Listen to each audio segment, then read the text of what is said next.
수학은 두 부류의 사람들이 존재합니다. 실용성을 강조하는 사람들과 형식성을 강조하는 사람들. 실용주의자들은 어떤 사람들이냐? 수학의 실생활 속에서의 효용성을 강조하는 사람들입니다. 그러나 형식주의자들은 수학에 있어서의 형식, 어떤 체계들을 강조하는 사람들이죠. 실생활에서의 효용성은 전혀 따지지 않는 사람들입니다. 첫 번째 생겨난 숫자는 자연수겠죠. 1, 2, 3, 4, 5 한없이 커가는 숫자, 1에서부터 시작해서 한없이 커가는 1, 2, 3, 4, 5를 자연수라고 하는데요. 형식론자들이나 실용주의자들이나 자연수에 대해서는 이견이 없었습니다. 왜냐하면 실생활에서 숫자, 개수를 세기 위한 용도로 자연수가 그 필요성이 입증되었기 때문에 자연수에 대해서는 논란의 여지가 없었던 거죠. 이제 자연수 다음으로 아주 늦게 정체불명의 불가사의한 0이 등장을 합니다. 실용주의자들은 절대 이 숫자를 받아들일 수가 없어서요. 왜냐? 4과 0개, 빵 0개를 산다는 것은 의미가 없으니까요. 그 다음 덧셈의 기능에 있어서도 3 더하기 0을 하면 그대로 3이죠. 즉 0이 덧셈에서는 아무런 기능을 못하는 거예요.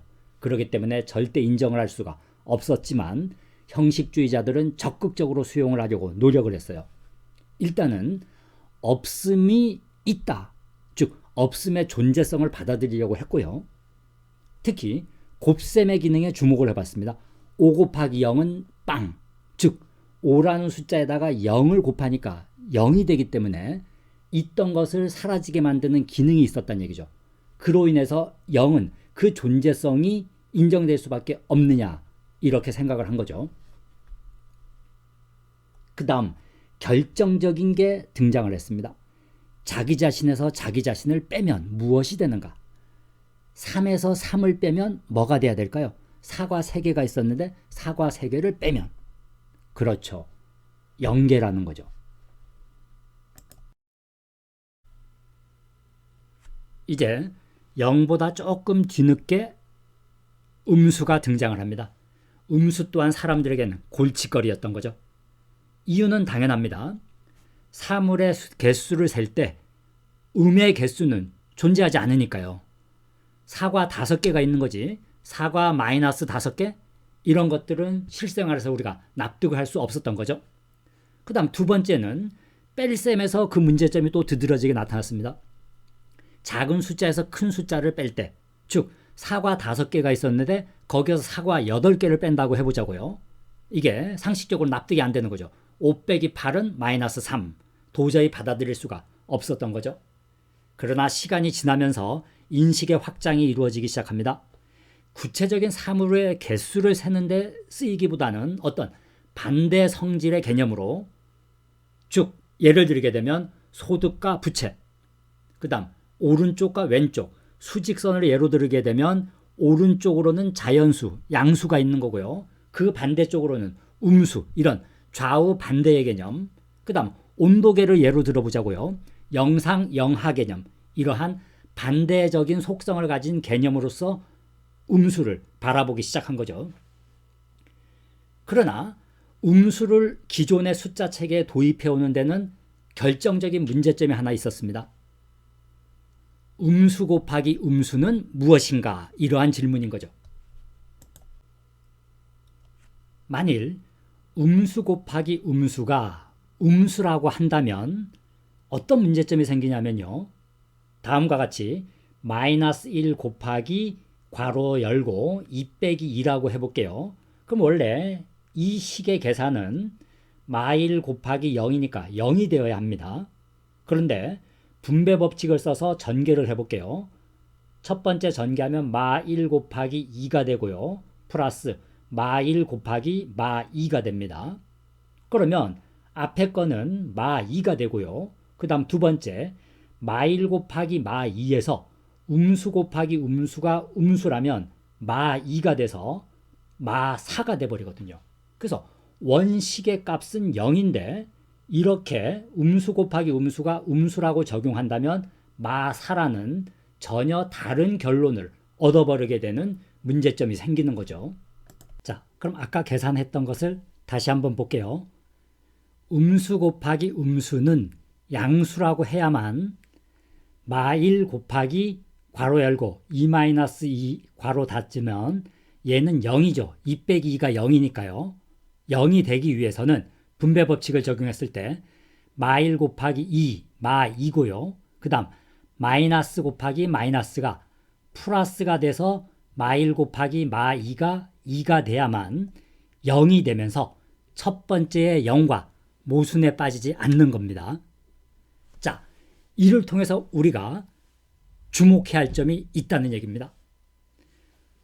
마이너스 곱하기 마이너스가 양수가 되는 어떤 원리가 있다기보다는 기존의 수체계 속으로 마이너스를 편입시키기 위해서는 기존의 수체계가 가장 강조하는 연산 법칙이 있거든요. 교환 법칙, 결합 법칙, 분배 법칙. 이 세 가지 연산 법칙을 무너뜨리면 안 되는 거죠. 그래서 기존의 수체계 내로 편입이 되기 위해서는 음수 곱하기 음수가 양수가 되도록 약속을 해야 된다는 점입니다.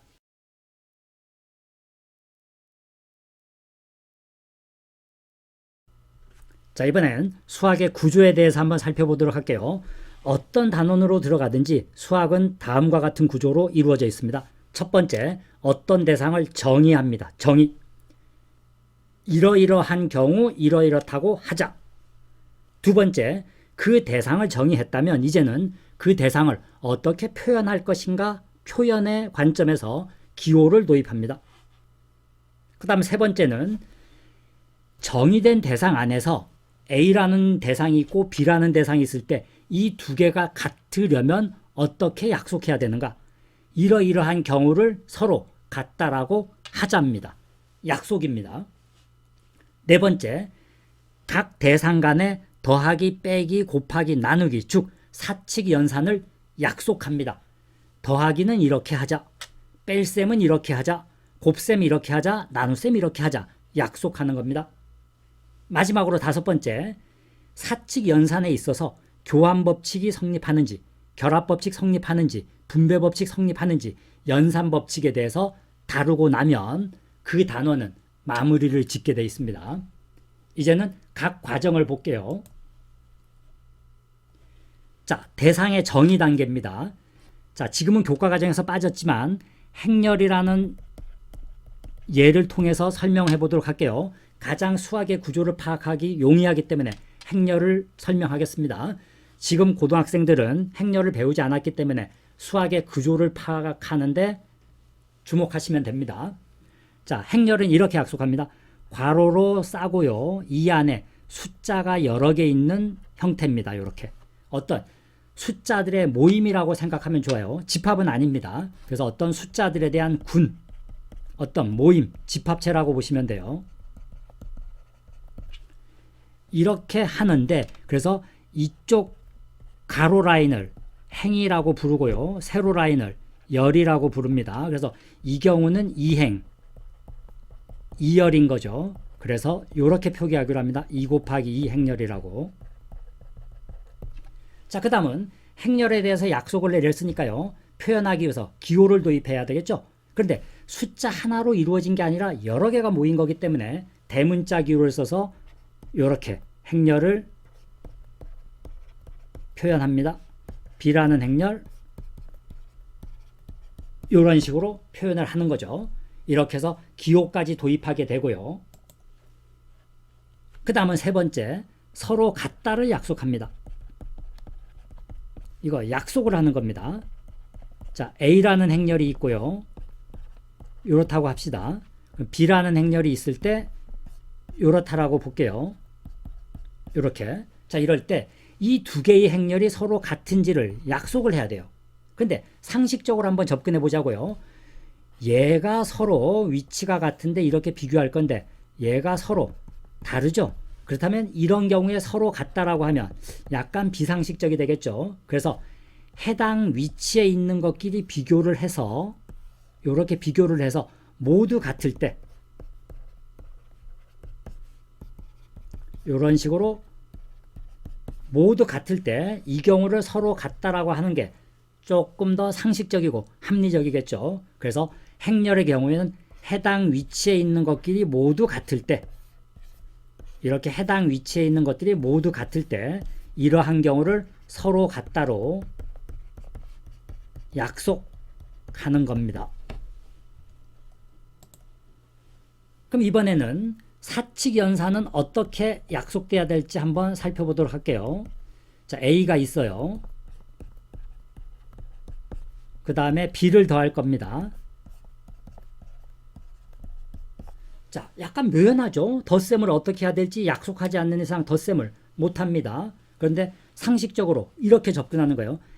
해당 위치에 있는 녀석들끼리 더하자.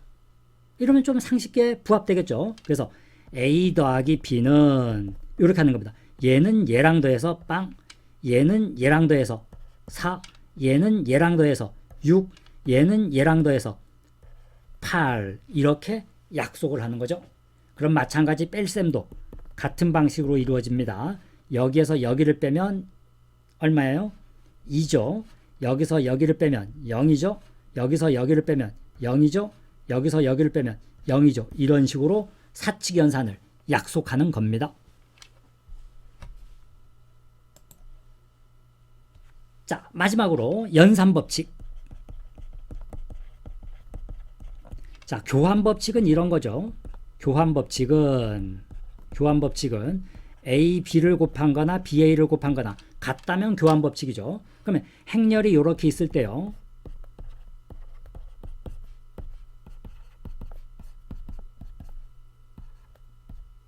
이렇다고 칩시다. 그러면 A와 B를 곱한 것과 B와 A를 곱한 게 같은지를 확인하는 거예요. 그래서 확인해 봤더니 같다면 이런 경우는 교환법칙이 성립한다로 확정 짓는 거고요. 같지 않다면 교환법칙은 불성립이다. 이렇게 되는 거죠. 그 다음에 결합법칙은 성립하는지 이런 거죠. 결합법칙은 얘와 얘가 서로 같은지를 확인하는 겁니다. 마찬가지 분배법칙은요. 이럴 때 이렇게 분배가 되는지 이런 것들을 확인하는 겁니다. 그래서 수학은 이처럼 대상을 정의하고 기호를 도입하고 그 다음에 서로 같다를 약속해 주고 그 다음에 사칙 연산을 약속하고 약속된 사칙 연산 간에 교환법칙, 결합법칙, 분배법칙, 즉 연산법칙은 어떠한 것들이 성립하는지 이런 것들을 확인하게 되면 그 해당 단원의 내용은 종료되는 거라고 보면 됩니다. 그래서 항상 모든 단원을 공부할 때 이러한 수학의 구조에 입각해서 위에서 조금 조망하듯이 살펴보는 게 수학을 잘하는 길입니다.